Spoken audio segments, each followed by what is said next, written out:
nakakita at kirot ng damdamin ng mga matatanda, hindi kinakalinga at isang mainit at nag-aalam na damdamin sa hapong ito. Hindi dapat magpakaawak ang mga taong yan. Hindi dapat magrali. Dahil kayo mismong namumuno ang dapat na nakakita ng kalagayan ng mga nasa laylayan nyo. Iboto nyo kami, tutulungan namin ang Pilipino. Iboto mo kami, lahat ng naririyan, tutulungan namin. Pero nasaan? Nasaan? Bakit nagrarally ang mga nanay at tatay, lolo natin, lula na naririto? Tulungan po ninyo kami, wala kaming ibang pinakikiusap. Ipasa ang universal pension. Maraming po salamat. May narinig po tayo mga komento. Bakit tayo magpapakawa? Ito ay pera ng senior citizens. Ano ba? So kaya po tayo dito ay nananawagan na isa batas dahil ito ay long overdue na po kung tutuusin na po. 2017 pa lang sinusulong na natin ang universal social pension. Marahil ito na po yung tamang panahon para po ang pension para sa lahat. Ang matagit na ng mga nakatatandang Pilipino.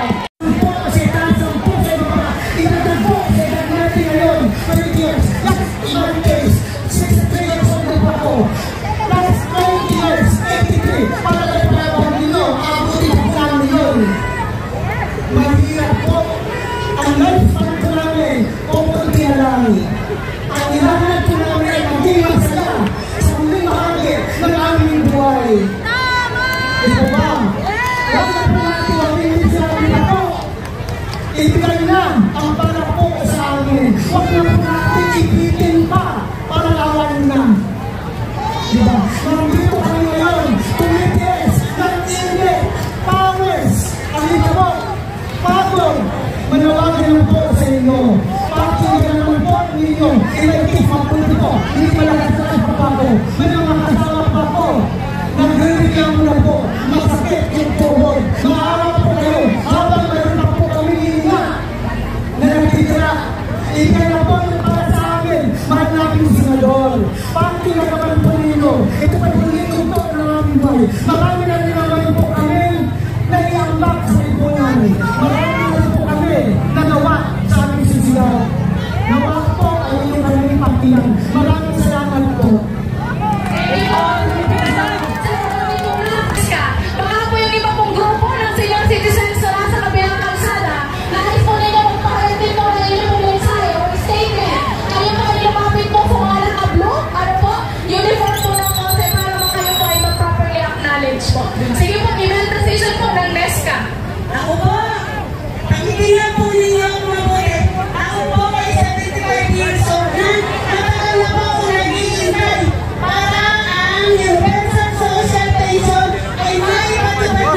Mga po, senador ng Pilipinas, nakikiusap po ako na pirmahan na po ninyo ang universal social pension. Ito lang po ang gawin ko masasabi para sa karanasan ng mga senior. Tayo po, ng mga bata, ay pinakinabangan ang ekonomiya ng Pilipinas tayo. Kaya dapat lang po na tayo'y kumanda, tayo naman po ang pagkukulan ng pansin, ng pagtingin ng mga senador na matagal na po namin inanasam na imatupad itong universal social pension. So mga magalang-galang ng senador, sino po tayo? Mabuhay ang senior para po sa universal social pension! At uulan pa yata. So, yung mga seniors na hindi pwedeng mabasa, magkatapos mabilad sa araw, sumilong lang po kayo. Oras na maramdaman po ninyo ang patak ng ulan. Purihin ang Diyos sapagkat ngayong hapong ito, patunay lamang na ang ating mga lolo at lola ay may senyales na tayo ay magwawagi sa ating laban. Mabuhay po ang mga senior citizen ng buong Pilipinas. Sa ngayon po ay may 14 na milyong mga seniors ang buong Pilipinas na dapat sanay ito ang isa sa pinakatututukan ng mga mambabatas. Mabuhay po ang mga lolo at lola sa buong Pilipinas. Please, Tumutok po kayo sa ating mga magulang. Tatanda din kayo. Kakalampagin kayo muli kung hindi nyo ibibigay yan. Kayo po'y magkaisa at magkakaisa rin naman kami. At eto nga ang dami-dami namin nagutuman yung iba na pagod. May nahimatay. Meron pang namamasahe, makarating lang dito. Kaya yun po ang panawagan namin sa amin pong grupo ng United Senior Citizen. Yun lamang po. Sa lahat po ng mga senior citizen natin na narito, ito ay laban ng senior citizen! Ipaglalaban natin ang ating karapatan bilang matatanda! Kakarampot na pera ay pinagtatabot pa sa atin! Yung 1,000, kulang pang pambili ng gamot! Wala pa pagkain doon! Kaya tandaan nyo lahat, tayong matatanda, dapat bigyan ng magandang atensyon ng ating gobyerno at tayo ay naging bahagi ng bayan sa mahabang panahon dahil tayo dating mga uring manggagawa. Kaya sa lahat po ng mga senior citizen, alam nyo, mula nung elementary, high school ako, hanggang sa college na ako'y nasa UP, ang problema, malawak na. Nang ako'y maging senior citizen sa edad kong 69, lalo kong nararamdaman ang sakit at kirot ng damdamin ng mga matatanda, hindi kinakalinga! Kaya tayo pong lahat, sana ay magkaisa. Ipaglaban natin ang karapatan ng mga senior citizen! Huwag natin tatapusin ang ganitong pagkilos!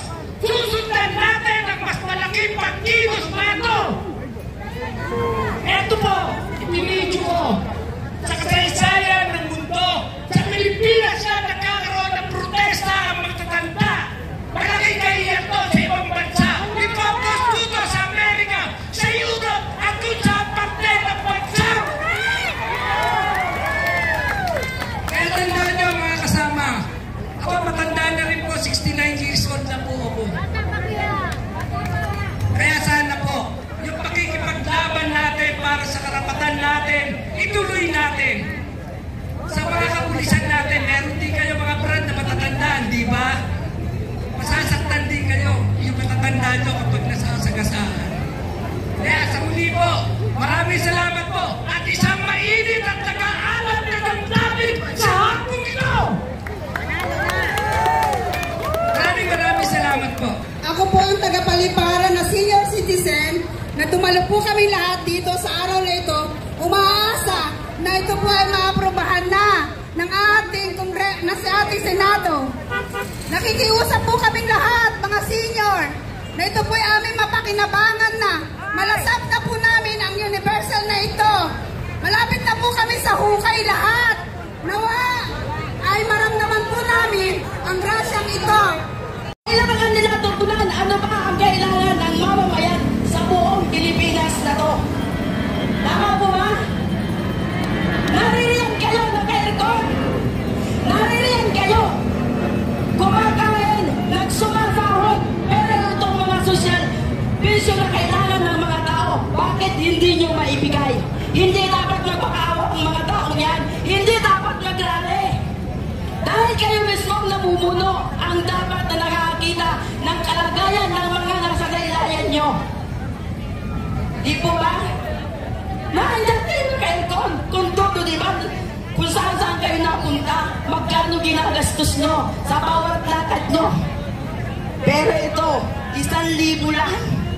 1,000 ang hinaantay ng mga senior citizen. Bakit hindi nyo maibigay ang pangako nyo?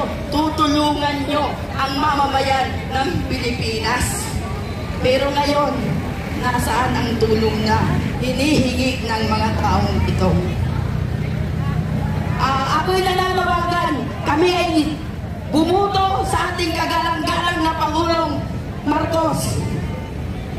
Ang sabi nyo, giginhawa ang Pilipino pag nanalo kayo.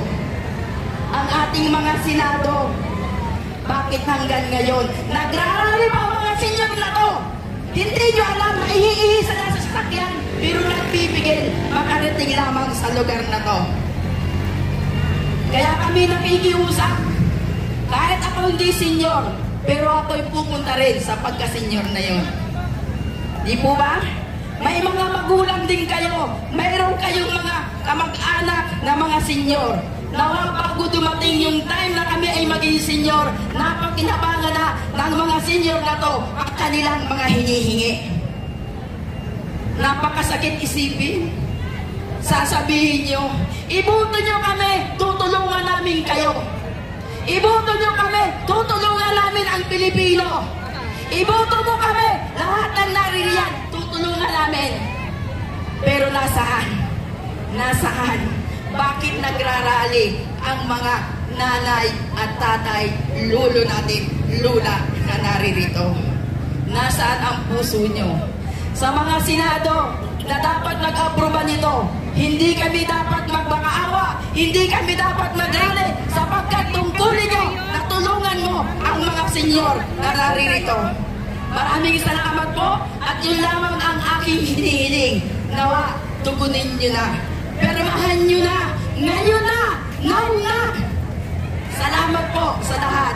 Magandang tanghali, magandang hapon mga senyor. Nawa, pagpalain kayong lahat ng ating Panginoon at tumaba pa ang inyong buhay upang makamtan nyo, makasama nyo pa ang iyong mga mahal sa buhay. Salamat.